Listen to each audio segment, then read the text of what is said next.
Hello, welcome to a special story. మీ వయసు 18 నుంచి 45 సంవత్సరాల మధ్యలో ఉందా? ఉంటే మీరు ఖచ్చితంగా ఒకసారి హార్ట్ చెకప్ చేయించుకోవాలి. నేను చాలా సీరియస్గా చెప్తున్నాను, ఇది నేను చెప్పడం కాదు. ఏమాత్రం ఆలస్యం చేయకుండా వెంటనే పరీక్షలు చేయించుకుంటే చాలా మంచిది. ఎందుకంటే ఢిల్లీ ఎయిమ్స్ నివేదిక చూస్తే మీరే పరిగెత్తుకుంటూ వెళ్ళి మరీ పరీక్షలు చేయించుకుంటారు.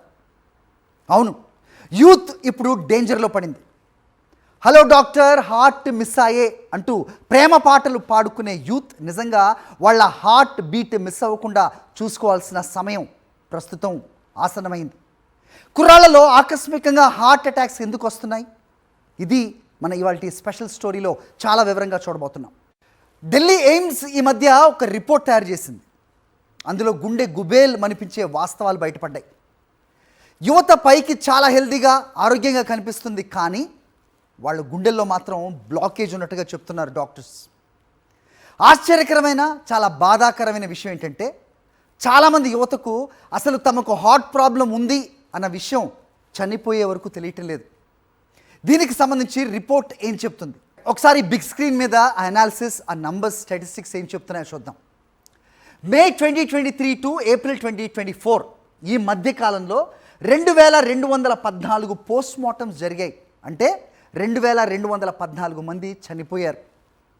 ఈ పోస్ట్ మార్టమ్స్ ఆధారంగా ఒక రిపోర్ట్ తయారు చేశారు, నివేదికను తయారు చేయడం జరిగింది. వీళ్ళలో ఎక్కువ యూత్ మరణాలు వేకుజామున రాత్రిపూట జరిగాయి అనేది ఈ నివేదిక తేల్చింది. ఈ టైంలో 40.1% యువతకు గుండెపోటు వచ్చింది. అసలు ఏ వయసు వాళ్ళకి ఎక్కువగా ఈ సడన్ స్ట్రోక్ వస్తుంది? దీనిపై కూడా ఆ నివేదికలో స్పష్టమైన గణాంకాలు ఉన్నాయి. అది కూడా ఒకసారి చూద్దాం. రైట్, నివేదికలో ఈ సడన్ డెత్ కేసెస్ 180గా తేల్చిన తర్వాత 18 to 45 అంటే 18 నుంచి 45 ఏళ్ల మధ్య 103 మంది చనిపోయారు. This translates into 57.2%. ఇక 46 నుంచి 65 ఏళ్ళు 77 మంది, దట్ ఈజ్ 42.8%, 42.8%. ఇక యావరేజ్ ఏజ్ చూసుకుంటే కనుక 32.6 సంవత్సరాలు. నిజంగా ఇది చాలా అలార్మింగ్ సిచ్యువేషన్ ఖచ్చితంగా చెప్పచ్చు. 18 నుంచి 45 ఏళ్ల లోపు వాళ్ళు 103 చనిపోయారు అంటే కనుక ఈ శాతం 57.2గా ఉంది అంటే కనుక మరి మన యువతకి ఏం జరుగుతోంది, ఏం జరిగింది అనేది చాలా బాధాకరమైన విషయం. అయితే ఈ డెత్స్ ఏవైతే ఉన్నాయో ఇవి పురుషుల్లోనే ఎక్కువగా ఉన్నట్టుగా కూడా ఈ నివేదిక చెప్తోంది. ఎక్కువ సడన్ డెత్స్ పురుషుల్లో జరుగుతున్నాయి when it compares to the women patients or మహిళలతో పోల్చుకుంటే కనుక. బాటమ్ లైన్, ఇంతకీ యువత ఎందుకు ఇలా సడన్ స్ట్రోక్స్ బారిన పడుతుంది? ఇన్ని దశాబ్దాలుగా లేనిది ఇప్పుడే ఇండియాలో ఎందుకు ఈ విపరీత ధోరణి? కుర్రాళ్ళ లైఫ్ స్టైల్ ఒక ప్రధాన కారణం అంటున్నారు ఎయిమ్స్ డాక్టర్స్. దీనికి సంబంధించిన గణాంకాలు కూడా ఒకసారి చూద్దాం. ఈ లైఫ్ స్టైలే ప్రధాన కారణం అని తేల్చి చెప్పిన క్రమంలో ప్రధాన కారణం జీవనశైలి, దాంట్లో మద్యం అండ్ సిగరెట్. సో ఈ రెండు అలవాట్లు ఎక్కువగా ఉండటం అనేది తేల్చింది. చనిపోయిన యూత్లో 57.4% మందికి స్మోకింగ్ అలవాటు ఉంది. అలాగే చనిపోయిన యూత్లో 52.1% మందికి ఆల్కహాల్ అలవాటు ఉంది. అయితే ఇక్కడ ఒక ఇంట్రెస్టింగ్ పాయింట్, వీళ్ళలో 80% మంది దిగువ మధ్య తరగతి వాళ్ళే. అంటే విలాసాలకు, చెడు అలవాట్లకు ఉన్నత వర్గాలు ఎక్కువగా వల్నరబుల్ అనేది ఒక అపోహ ఉంటుంది. అది నిజంగా అపోహే. ఎందుకంటే ఇక్కడ చూపిస్తున్న స్టాటిస్టిక్స్ ప్రకారం 80% మంది దిగువ లేదంటే మధ్య తరగతి వాళ్లకు చెందిన వాళ్ళుగా ఇక్కడ చెబుతోంది. అంటే యువత ఏ రకంగా వల్నరబుల్గా ఉందో ఈ లెక్కలు చూస్తేనే మనకు అర్థమవుతుంది. అయితే ఇక్కడ షాకింగ్ మ్యాటర్ కూడా ఉంది. ఇలా సడన్ హార్ట్ స్ట్రోక్స్ వచ్చి చనిపోయిన వాళ్ళలో 21% మంది ఎలా చనిపోయారో వైద్యులు కూడా చెప్పలేకపోతున్నారు. ఆ షాకింగ్ నిజాలు మనకి బిగ్ స్క్రీన్ మీద కనిపిస్తున్నాయి, ఒకసారి చూద్దాం. దీంట్లో 21% మరణాలకు అసలు కారణం డాక్టర్స్ కూడా తెలియదు. అంటే మన బాడీలో ప్రతి ఒక్క పార్ట్ని మైక్రోస్కోప్తో చూసినా ఆ కారణాలు వాళ్ళకి తెలియట్లేదు అనేది నిజంగా చాలా దారుణమైన నిజం. ఇక సెకండ్ మ్యాటర్, వైద్య పరిభాషలో దీన్ని నెగిటివ్ అటాప్సీ అంటారు. ఇక యువత ఆకస్మిక మరణాల్లో 21.3% ఇవే.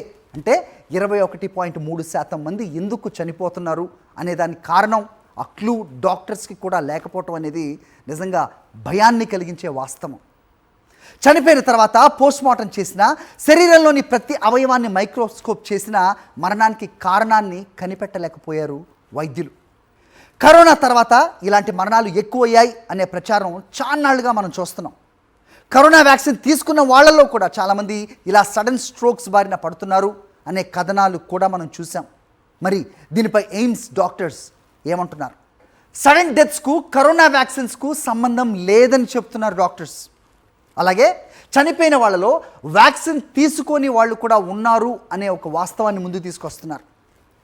అలాగే గతంలో కోవిడ్ సోకినా సోకకపోయినా ఈ ఆకస్మిక మరణం సంభవిస్తుంది అనేది వాళ్ళు ఇచ్చిన నివేదికలో పొందుపరిచిన ఒక ప్రధాన అంశంగా చూస్తున్నారు. మరి ఇలా చనిపోయిన వాళ్ళలో ఎక్కువ మందికి ఉన్న ఆరోగ్య సమస్య ఏంటి ఒకసారి చూద్దాం. చనిపోయిన యువతలో 85% మందికి కరోనరీ ఆర్టరీ డిసీజ్ ఉంది. చాలామందికి రక్తనాళాల్లో 70% కంటే ఎక్కువగా బ్లాకేజ్ ఉన్నట్టుగా గుర్తిస్తున్నారు. మిగిలిన వాళ్ళలో జెనెటిక్ అంటే జన్యుపరమైన హృద్రోగ సమస్యలు ఉన్నాయి అనేది తేల్చారు ఎయిమ్స్ డాక్టర్స్. నిజంగా చాలా అలార్మింగ్ సిచ్యువేషన్. 85% మందికి ఆర్టరీ డిసీజ్ ఉంటే అలాగే చనిపోయిన వాళ్ళలో 70% బ్లాకేజెస్ కూడా ఉన్నట్టుగా గుర్తిస్తున్నారు అంటే కనుక ఇక పరిస్థితి ఎంత దారుణంగా ఉందో అర్థం చేసుకోవచ్చు. మరి దీనిపై సమాచారాన్ని కొంతమంది వైద్యులు అంటే డాక్టర్స్ నిపుణులు అందిస్తున్నారు. వాళ్ళ అభిప్రాయాలేంటో చూద్దాం. First and most important point is family history. మీ ఫ్యామిలీలో ఎవరికైనా యంగ్ ఏజ్లో హార్ట్ అటాక్స్ వస్తే మీరు యంగ్ ఏజ్లోనే ఎవాల్యుయేట్ చేసుకోవాలి. ఫర్ ఎగ్జాంపుల్ మీ ఫాదర్కి 40 ఇయర్స్లో ఉంటే 30 ఇయర్స్ నుంచి ఎవాల్యుయేట్ చేయాలి. Second one smoking. స్మోకింగ్ అనేది చాలా deadliest risk factor. So smoking అనేది కంప్లీట్గా స్టాప్ చేయాలి. థర్డ్ వన్ హైపర్ కొలెస్ట్రాలేమియా, అంటే ఒంట్లో కొవ్వు పదార్థాలు ఎక్కువగా ఉంటాయి. అదే బ్లడ్లో ఎక్కువ కొవ్వు, కొలెస్ట్రాల్ అంటే బ్యాడ్ కొలెస్ట్రాల్, ఎల్డిఎల్ కొలెస్ట్రాల్ కనుక ఎక్కువ ఉన్నా, విఎల్డిఎల్ కొలెస్ట్రాల్ ఎక్కువ ఉన్నా, ట్రైగ్లిజరైడ్స్ ఎక్కువ ఉన్నా మీకు హార్ట్ అటాక్ వచ్చే ఛాన్సెస్ చాలా చాలా ఎక్కువ. హెల్త్ ఫస్ట్ చూసుకొని తర్వాత జిమ్స్ వెళ్ళాలి. ఓన్లీ రీజన్ ఇది ఏంటంటే స్ట్రెస్ అండ్ రెస్ట్ లేకుండా బాడీకి, ఫ్యామిలీ హిస్టరీ చూసుకోకుండా, రెగ్యులర్ హెల్త్ చెకప్ చేయకుండా, ఎవ్రీ ఇయర్ లేకపోతే 6 మంత్స్కి ఒకసారి హెల్త్ చెకప్ చేయించుకోండి. ఇఫ్ ఎనీ ప్రాబ్లమ్స్ ఏమైనా ఉన్నాయి కూడా మనం బయటపడతాయి. ఎందుకంటే 70-80% బ్లాకేజ్ వచ్చే వరకు కూడా ఎవరు కూడా హెల్త్ చెకప్కి వెళ్తలేరు. డాక్టర్స్ అక్కడ ఆ సివియర్ టైంలో డాక్టర్స్ కూడా ఏం చేయలేకపోతున్నారు, ట్రీట్మెంట్ చేయలేకపోతున్నారు, రిస్క్ అంత. ఇవన్నీ నా రిక్వెస్ట్ ఏంటంటే ఫస్ట్ హెల్త్ చెకప్ చేయించుకోండి, మీ స్లీప్ ప్యాటర్న్స్ మార్చుకోండి. సెడెంటరీ లైఫ్ స్టైల్ అయిపోయేది ఇప్పుడు అందరిది. So be careful youth. పరీక్షలు చేయించుకోవాలి, ఎక్సర్సైజెస్ చేయాలి, మంచి డైట్ ఇవన్నీ పాటించాలి. నిజంగా కార్బోహైడ్రేట్స్కి దూరంగా ఉందామనో లేకపోతే ప్రోటీన్కి బాగా దగ్గరైపోయి ప్రోటీనే తీసుకోవాలనో ఇలాగ ఇష్టం వచ్చినట్టు కాకుండా బ్యాలెన్స్డ్గా డాక్టర్స్ అడ్వైస్ తీసుకొని ఏదైనా చేయాలి. చాలామంది తొందరగా తగ్గిపోవాలి, ఫ్యాట్ కరిగించేసేయాలని, లేదంటే చాలా తొందరగా బాడీ బిల్డప్ చేసేయాలని ఆదుర్తతో ఇష్టం వచ్చినట్టుగా వాళ్ళు ఇష్టం వచ్చింది చేస్తూ ఉంటారు. But it is very dangerous. మనకి ప్రోటీన్ ఎంత అవసరమో కార్బోహైడ్రేట్స్ కూడా అంతే అవసరం. సో మారుతున్న జీవన శైలి అలాగే పెరుగుతున్న అవగాహన వీటన్నిటినీ మనం ప్రాక్టికల్గా పెట్టి డాక్టర్స్ అడ్వైస్తో వర్క్ చేసినట్టయితే కనుక ఫలితాలు సరిగా ఉంటాయి. ముఖ్యంగా హార్ట్ ఎంత ఆరోగ్యంగా ఉంటే మనం అంత ఆరోగ్యంగా ఉంటాం అనేది ప్రత్యేకంగా చెప్పక్కర్లేదు. ఇప్పుడు మనం ప్రస్తుతం ఇచ్చిన ఈ ఎయిమ్స్ నివేదిక చూస్తే కనుక సో చాలామంది యువత ఎందుకు చనిపోతున్నారు అనేది డాక్టర్స్ కూడా ఒక క్లూ లేని ఒక అలార్మింగ్ సిచ్యువేషన్లో మనం ఉన్నాం. ఇలాంటి పరిస్థితుల్లో మన ఆరోగ్యాన్ని మనమే కాపాడుకోవాలి. కొత్త ఏడాదిలో రెట్టించిన ఉత్సాహంతో ముందుకు దూసుకెళ్ళాలి.